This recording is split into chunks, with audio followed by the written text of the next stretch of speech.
Here in just a second. We'll get the recording going. Just lead me along, boss. Welcome to Bon Jovi Discussions. Today I have my friend from Georgia, Susan. How are you? I'm fine, Jerry. Thanks. I've been looking forward to this. Thank you. It's good seeing you. The last time that I saw you, we hung out at a runaway trip in, what was it? June 2020 already? June 21? Yeah, It was June 21. Down in the Miami runaway trip. Man, that was fun. It was. He came out with some amazing things. Yeah. And I remember meeting you because so we talked on Twitter and stuff, probably maybe for a year before the trip. And then I remember we were all in line for the show, the concert. And I remember you had texted me, or your husband had come and found me or something, and you were all the way in the back of the line. And I left the line and went back and hung out with you for a little bit before we all went in for the show. So, but anyway, so you're from Georgia, Susan, and I always start these episodes with, what made you become a Bon Jovi fan and when? I actually became a Bon Jovi fan the very first time they played in Atlanta. I believe it was 1983. It was actually when the Omni was the Omni and not Phillips Arena. Who'd they open up for at your show? Was it the Scorpions? Or I think it was early on when they did Atlanta. It was not the Scorpions, and to tell you the truth, I'm not sure who they opened up with. I think it was Eddie Money. That sounds exactly right. Because Atlanta was very early on in their '83 tour. They were just getting started. I think it was for Eddie Money. I could be wrong on that. I think you're right, because that would have been the only time I've seen Eddie Money, and I've just seen him once. So I believe you're right on that.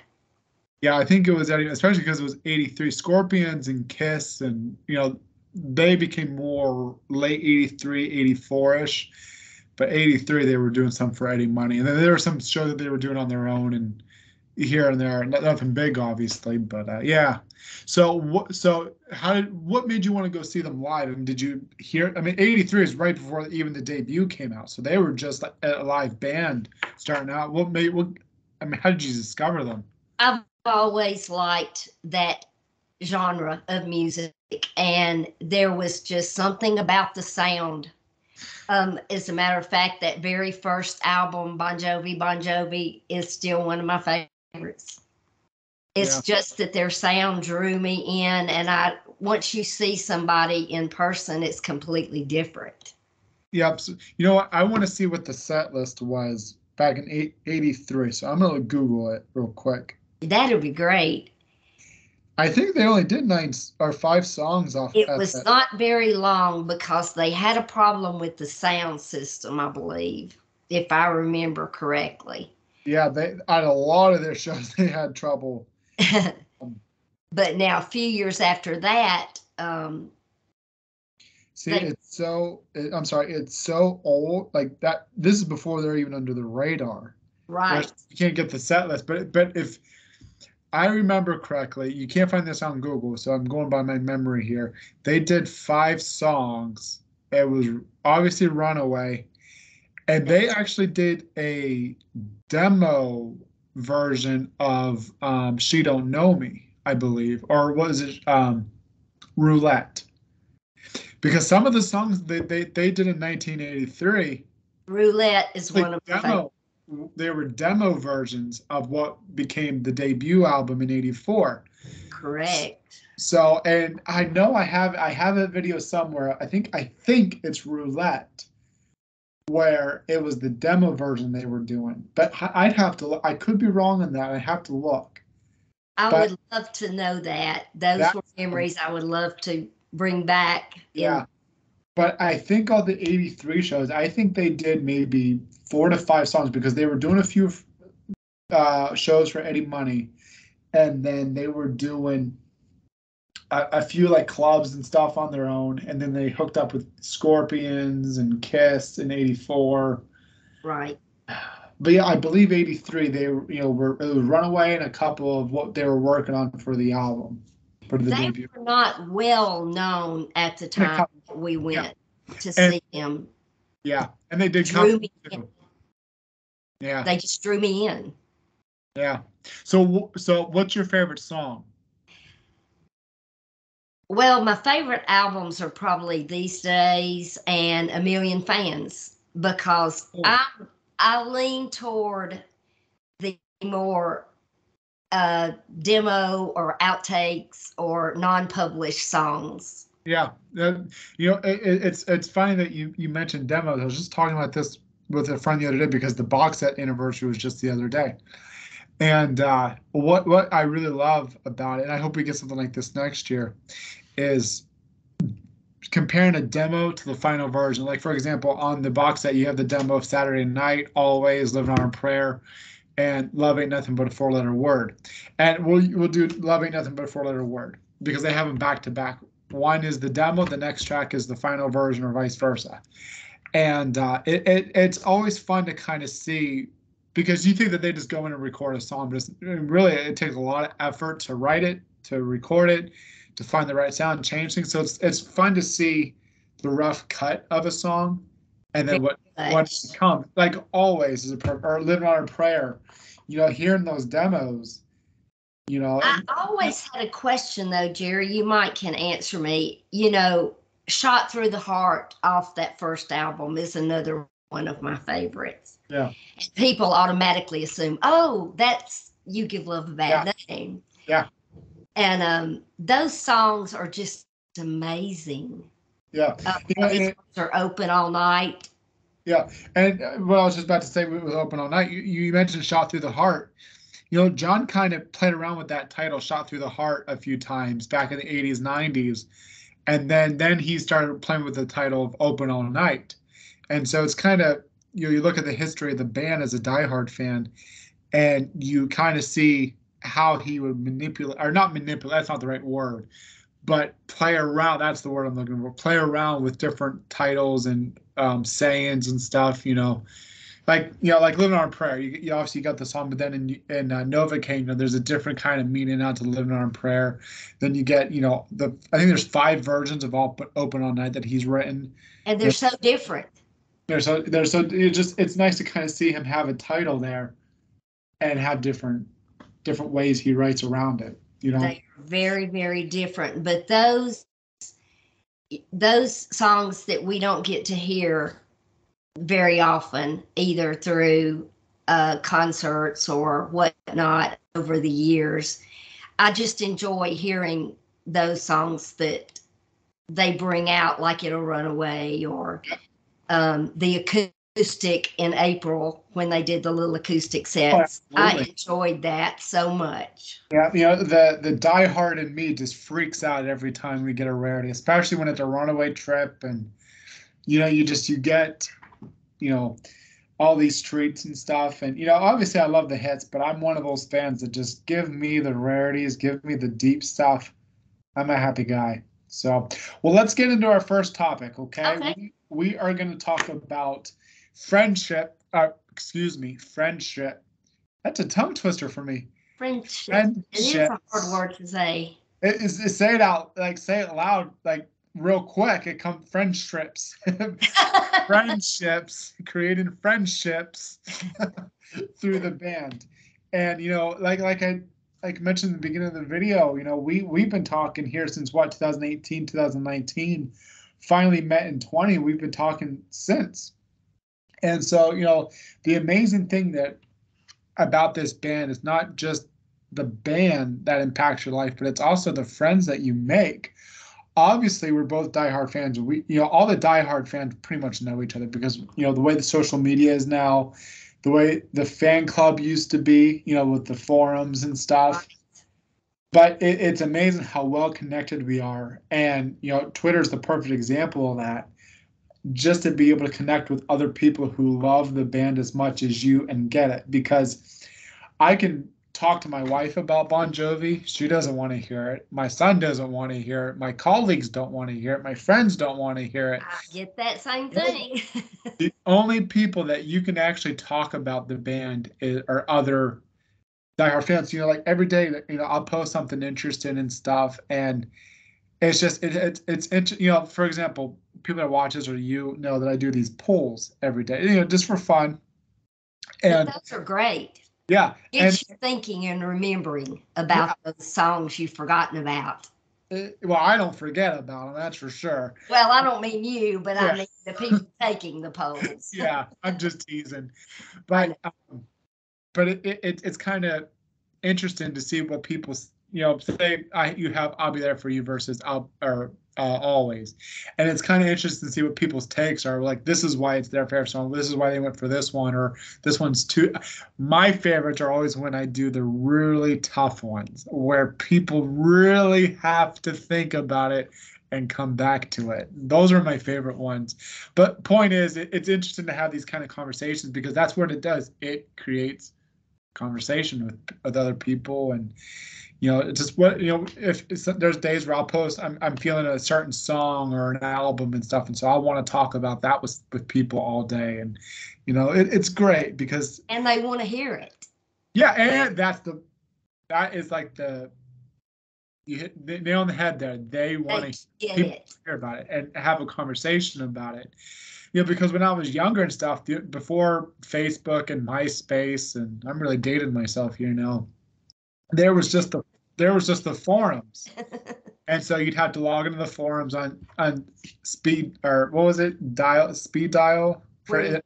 dialed in, You you dial it dialed in, you had to actually wait. in through your phone. Yeah, and so then it would take you 10 minutes to get to a web page, type something, but that's how you communicate with other fans and stuff. But like once MySpace kind of came up, I started creating friendships like that, then Facebook, and then Twitter, and then Instagram concerts, and so, but yeah, it's truly great.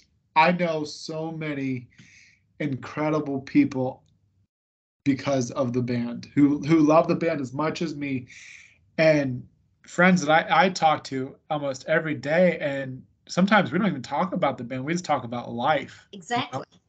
You learn about their life because you actually build a very deep friendship based on that love for a band. It starts there Yeah, and it spreads, and before you know it, you've got best friends from all over the world. I yeah, talk to people from South Africa almost daily, people from everywhere. And you, I want to say, have really brought a lot to Twitter. I've never even been on Facebook. I just am not a social person on media, Hmm. but I love the Twitter. I enjoy this so much, and I've gotten so much out of it with the friendships and everything. And you've gone a long way to bringing that yeah. to to a place that people appreciate it. Absolutely. I appreciate hearing that. Like I said, it's great to just talk to so many other diehard fans because they get it. That's the biggest thing is they get it. They understand where you're coming from as a fan and why you feel so deeply about a song. Because to some people they're like, it's just a band who records songs. Yeah, but those songs impact your life. They're not You know? just a band and they're not just Ex- songs. Exactly. Like my friends or my colleagues or will tease me, how many shows you have to go to, or how many times you have to listen to this song. Like you don't One, get it, but you go online, everybody gets it. you do. Yeah, And I believe I had talked with you about taking a new person before that liked Bon Jovi but had never seen them in concert. And once my best friend was there and she heard a couple of songs, she said, I get it. I yeah, get it. It's the passion. yeah. It's words. He's actually, the band is speaking to you. Hmm. So they get it. And the people on Twitter and through this website and all, they get it. And Yep. it helps to have somebody to share that with. Exactly, because like I said, before MySpace came around, you really didn't have anybody to kind of share your love of the band with, because all you had was your family and friends, and they didn't get it. And That's right. Yeah, like my dad supported me as a Bon Jovi fan and stuff, and both my parents did, and yeah, and then like I've had so many girlfriends, being a young kid and stuff, my young adulthood and stuff, and like all my girlfriends except for my wife, they didn't get it. They're like, it's a band, I actually, funny story here. I think this takes me back to college, maybe even my senior year. I had a girlfriend who broke up with me because I would not give up a Bon Jovi. Well, that was no choice. Well, so here's the so we were together for like maybe 6 months. Okay, so it wasn't like a 2 week fling. We were together for about 6 months or so, and she wanted to go somewhere like in Ohio. So I live in PA. She wanted to go to like Ohio for something, and that night it was a Bon Jovi, and let me look. So college would have been the What About Now tour. No, it was a circle. It was my senior year circle tour, and it was Pittsburgh. And I didn't. I'm confused. No, it was What About Now tour. It was the What About Now tour because it was college. That's right. She was my college girlfriend. What About Now tour. I'm getting my story mixed up here. Okay. She wanted to go to Ohio, and I had Bon Jovi tickets for quite some time now since the pre-sale started. So that was February. I think the tickets went on sale in November. So I had them for 3 months. And we were together at that, 3 months in, me getting tickets, and then 6 months in from the show. And she's like, "Can you just like sell your ticket and come with me to Ohio?" And it was nothing important, but that wouldn't have changed my mind anyway. Of And course so not. she, so I told her I wasn't selling my tickets. She's like, "Well, you've seen them before," and she never really understood my love for the band. Like she never wanted to talk about. She never wanted to listen to them. She didn't like them. And then so she said, "You have a choice, either me or Bon Jovi." That's not a choice. She broke up with me that night. I said, Goodbye. I'm seeing Bon Jovi."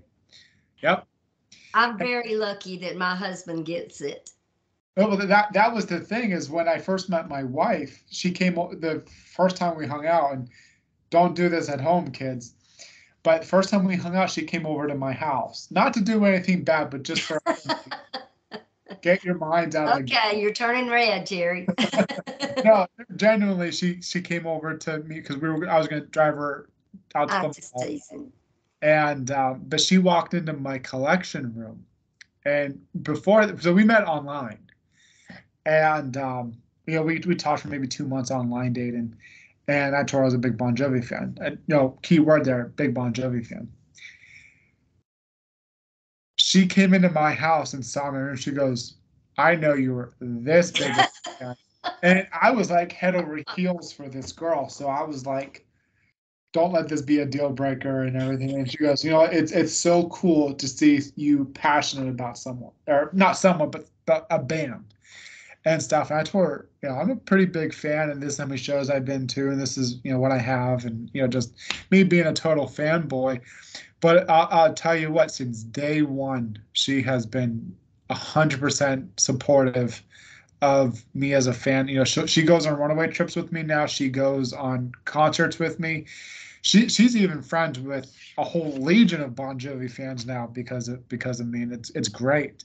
Well, And something so, that's that important, you've yeah, got to have that. exactly. And I know your husband's very supportive of you and Bon Jovi and stuff like that. So it's good to have that because I don't think I or you could be with. Obviously there are people out there that do, but me personally, I don't think I could be with someone that didn't support what I loved.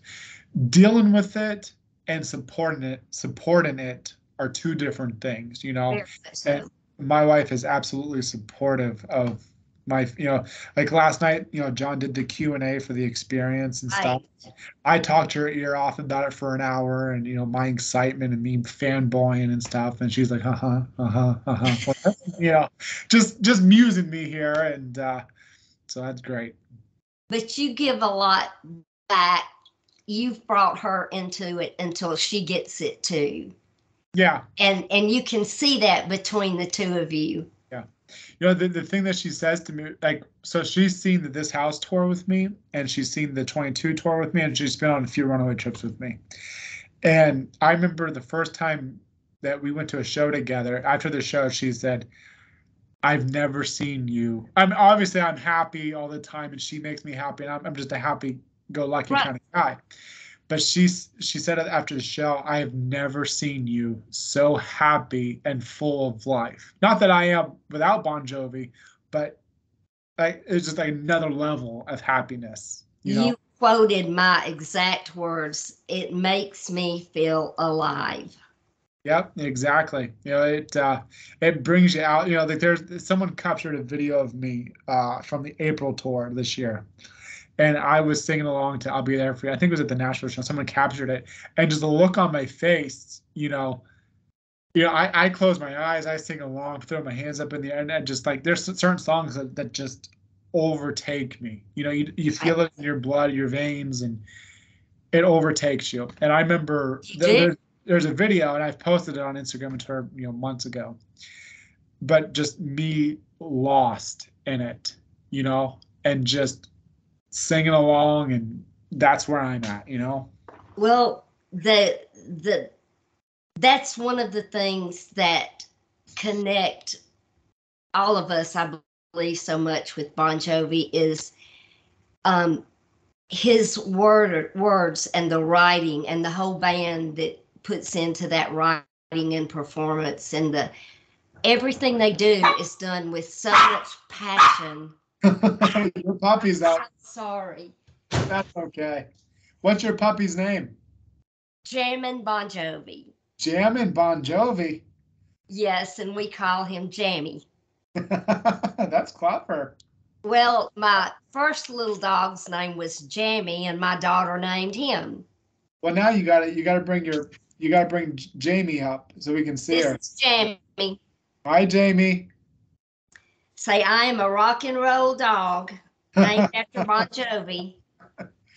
Well, let's go into our next one, which we're kind of leading into anyway, is the band helping us through tough times. I know this is something that you really wanted to talk about, so we'll talk about how band has kind of impacted our lives through tough times and even good times. It really has.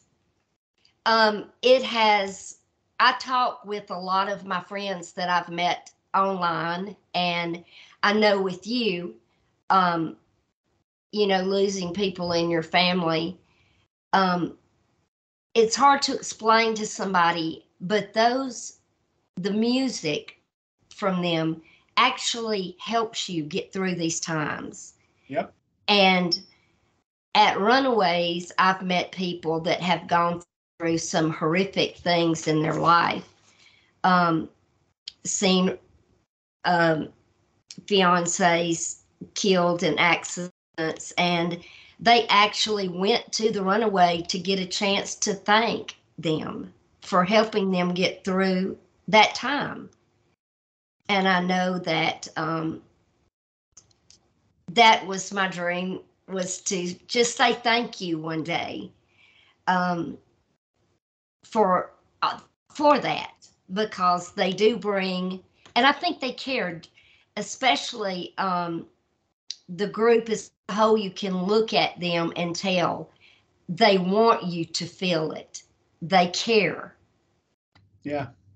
And it shows. I think I read something one time that John said, if you can't do something with passion, don't do it at all. Yeah, I live by that motto too, because if you don't do it with passion, you're in a way you're being fraudulent, because you're not authentic, you're not your true self, So it's a perfect, me being a Bon Jovi fan with my wife or whoever, me toning it down. That's not me being me. I have to be the passionate fan that I am. Well, you're just doing what he said. Exactly. Or what he feels, So, and they live by that. yeah. So I don't want to put you on the spot here. So if you want, though, I know you told me your story with how the band has impacted your life. So it's up to you. If you want to share it, by all means. If not, we'll move on.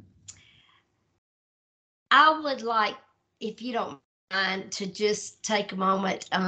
I was diagnosed with a terminal disease a few years back, and it was rather stunning, but that is something that I struggled with at first. But actually, that music is what got me through this. And even my doctor suggested we do that. He said, anytime you can go to a concert, I know how it makes you feel. So anytime you can do that, do it because it's going to add time to your life. Yeah. And so he even got it. And I have to say it, Susan, I love how optimistic because you've told me that's quite some time now. And, the way that you've learned that you've accepted Jamie, Jamie, Jamie. I'm so sorry. I apologize for No, that. you're fine. You are fine. But just the way that you're optimistic and you're full of life, and I've met you, and you're full of life, and you love the band, and you don't let it bother you. If that was me, I don't think I could accept it. I'd have such a hard time with it. I'd kind of be the pessimist. I Pessimist. think so, Jerry, knowing you. I think that that would speak to you just like it does to me. You don't know unless you go through it, I guess. But I just want you to know that I admire you for that. Well, I You're thank still full of life and so I know that at a runaway, someone asked the question to the band, if you had your choice out of acting, performing in big concerts, performing in small intimate concerts, or writing, what would be your choice? John did not hesitate and said writing, hands down. And he said, I write for me. And you were at that runaway in Miami when he made that comment. And he said, as long as I can write for myself and be happy with what I write, and y'all welcome me, I'm going to keep doing it. yeah. Because that's why you do music. That's why I do music, is what he said, I believe, at the time. You were there, so Yeah. you. And it makes the music authentic because it's hard for me. There's other, and I still love other bands, Oh, of course. but it's harder for me to relate to an artist. There's quite a few artists that I absolutely love listening to, but they don't write their own songs. So for me, there's a part of it where, okay, this isn't as, obviously they can relate to the lyric. They record a song, but they didn't write it. They can relate to the lyrics, but they didn't write it from their heart. And so in a way, there's no authenticity to it. Now, as whereas, John or Richie or, I love Taylor Swift, you know, Right. but other artists too that I love, I can name a million here, but they write their own songs. And I think that's how you can relate to it more because you can say that person wrote. Okay, for example, I'll Be There For You. John and Richie, obviously, I know Richie wrote the majority of that, but let's just use that as an example, I guess. They wrote You, beautiful songs you together. can connect to those songs because they went through it and you feel like you have someone to lean on in a way because they went through it. For example, one of my obviously the band's been through some of my dark, my dad's death, other deaths, breakups. But for example, breakups. When I was a teenager, and you're becoming an adult and stuff, and you're starting to date. I went through some breakups, and there was actually some breakups where at the time I thought I really liked this girl. Right. And I ended up, whether it ended up bad. And there were songs that I could, for example, these days, when I was a kid, preteen, I couldn't get into these days because I couldn't relate to it. I became a teenager and could really relate to it because a lot of those songs were about heartache and tough times and stuff, but other songs too, and just find breakup songs that you could really relate to because it gave you someone to lean, because you couldn't go talk to your friends about it because your friends would just make fun of you or didn't get it. And so with this band, I feel like, okay, this is someone that I could lean on, quote unquote. And it just felt authentic because I knew that when they wrote that song, they were going through the same thing that I did. It's like John says, when he writes a song, it's for him, but when he puts it out there, it becomes your song, and it's the absolute truth. And he wants you to feel Yeah. what he's feeling and what he was feeling when he wrote it. He said, or he's made the comment several times where he carries around just a little napkin or a piece of paper or anything he can pick up. Blaze of Glory was written in 10 minutes. Pop to his mind. That's when he writes his songs. Yeah. Like I said, Blaze of Glory was written in 10 minutes on the spot in a restaurant. You're right. You know? Unbelievable. But, songs like Welcome to Wherever You Are really helped me when I was a kid too, because I wasn't the most popular kid. And there was aspects where I didn't fit in and stuff, and that's okay. But when Have a Nice Day came out, I was probably in sixth grade, I think, or I can't remember. But a lot of those songs on that album spoke to me, Bells of Freedom, Welcome to Wherever You Are, because it made me feel like, okay, this is my place in the world. This is who I'm supposed to be. And, remember that you're perfect. God makes no mistakes, and be who you want to be who you are. Those lines really related to me. And so like when I felt like I didn't fit in or I didn't get the girl or I wasn't accepted for who I am, I was like, you know what? That's okay. Because I am who I am. And so be it. My dad's death. When I lost my dad when I was 16, 17, I held on to Seat Next to You for days after he died. The day that he died, for weeks after, I held on to Seat Next to You, and even Never Say Goodbye, and some of those sad songs, and but those sad songs, somebody understands what you're feeling, just like you said a while ago. Somebody else gets it, and I know as many concerts as you have been to, and I've been to quite a few myself. We've both seen John go to his knees. Yeah. It's just so clear in David and Tico and everybody that you can, they all feel it. Yep. Exactly. You can see it across their faces. Yeah. And different songs that do, obviously Living on a Prayer is the most connecting thing between the band and the fans. When I still, I've been to 60 events now, and nothing tops that.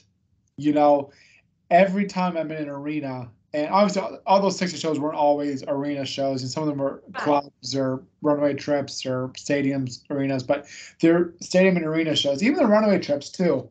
You look around the room and everyone's singing along to that song, and you get hearing an entire stadium singing. You do get chills. There's so many songs that you just feel all the way to your toes. Yeah. So that's another perfect example of how music touches people, because those songs become your everyday life,